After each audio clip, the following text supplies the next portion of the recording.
Hey, this is John Carlos, and I'm here with a look at the deluxe action figure of the armed assassin predator from The Predator by NECA. And here's just a little look at the inside of the packaging when you open it up. There you go.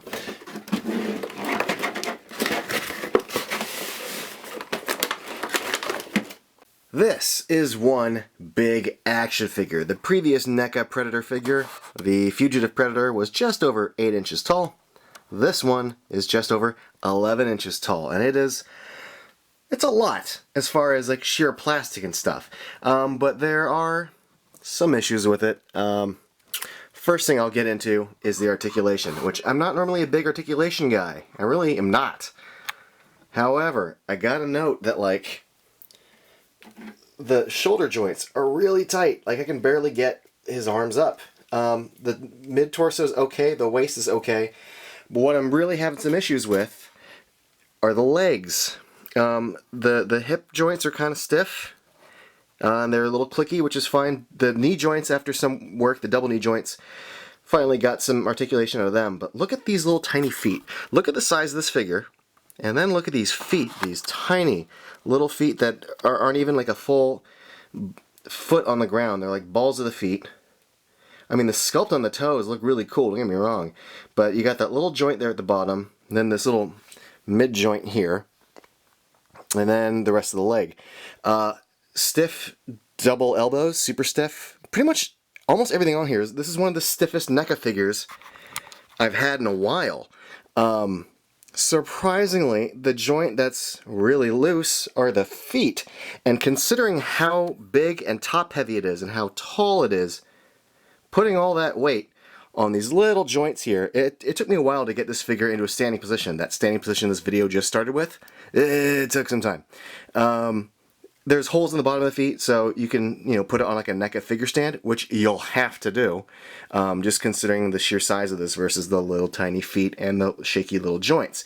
Now, the sculpt on this, outstanding stuff. The surface detail, like on the chest, the basic musculature, but also just like the texture of it, really, really solid stuff. The little bumps on the shoulders, the little kind of veiny arms on the biceps, the details on his gauntlets are awesome. Same thing with his little leather chonies. The paint on it is pretty simple, although I will admit within the movie it is a pretty simple design. But you can see like the darkening of the areas right here by like his feet. It's pretty simple. The red lines are pretty simple paintwork. There's not a lot of detail to speak within there. The outfit and the gauntlets have a lot more detail to them, so props to NECA for that. But I really do think they kind of went simple with the chest. I mean, there's some darkening of the fingers there, some little browning, and that looks good. Some of the shading on the chest and head are pretty good, but there's big spots on this that are really simple. Yeah, the darkening areas of the chest there are pretty good. Red line work is alright. The head, though, is pretty damn good. I really do dig their approach to the head here. I like the sculpted ridges on the head. The textured dreads are a nice touch. They are nice and rubbery, but there's a really, really good sculpt to them. But yeah, like the edges of the head there, the shading near the sides of the head, the middle of the head, the furrowed brow, the predator mouth looks really, really good. The eyeball paint on that is really solid. Here's just a look at the musculature of the back, in case you were wondering. Pretty good stuff.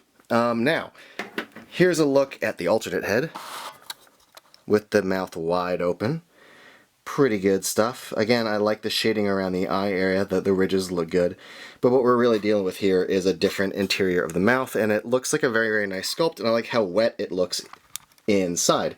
The teeth paint look good, the mandibles look good, all really solid stuff. We get an alternate pair of hands. We have these little fisticuffs with some pretty gnarly little edges to the knuckles there, so that's fun, and some shading to them, so that's neat.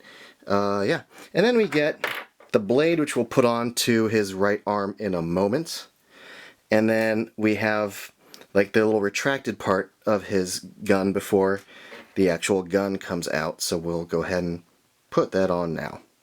I am happy to report that taking off the previous head and putting on the new head was super easy. And so is putting in the blade, and so is putting in the little gun stuff. Now, this is just the little plug for where like the gun would go.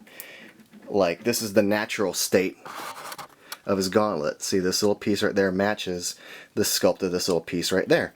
And then you can just take that out if you want and plug in the standard Predator gun. It goes in really easily, has a few points of articulation, well 2, so there you go.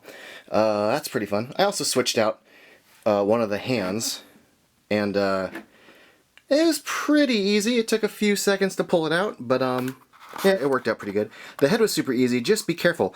All these little spikes on his head, they're hard plastic, and they're not going to pierce your skin, but they are pointy, and when you're pushing the head on, it might hurt your hand a little bit. I have a few little bumps indented into my hand.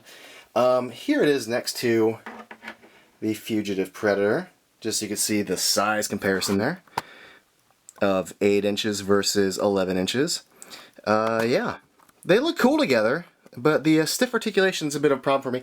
I know I can just heat them up with a blow dryer, but it's just kind of annoying to like deal with it. I also think for the price, you know, I'm seeing this sell for like $47, $49.99 to like $55 at a lot of places online.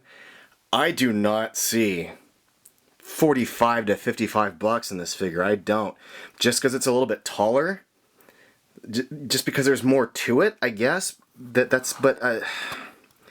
you know, maybe, let's say your average NECA figure is like what, $25 now? I could see this going for 35, maybe 40 tops, but considering you get like a pair of hands and like a little gun, a little blade, and not like any major armor, and I get it in the movie, like, this Predator doesn't need armor because its body is so like adaptable, but like, you're not getting a lot of sculpted bits and costume pieces. It's just, here's the one thing, I like it. I like Predator, it's cool, but I can't necessarily recommend you pay $55 for it. I just don't see that there. And just with the limitations of the articulation, I can't get him into any great poses, and the little tiny feet stabilization thing, I don't know. It's got some issues. Those issues aside, I gotta end this on a positive note, because that's just how I kind of do sometimes. It looks cool as hell. I mean, look at it. It looks cool. So there you go. Thanks for watching, everybody. And if you want, you can follow me on social media. I'll put up some links right about now.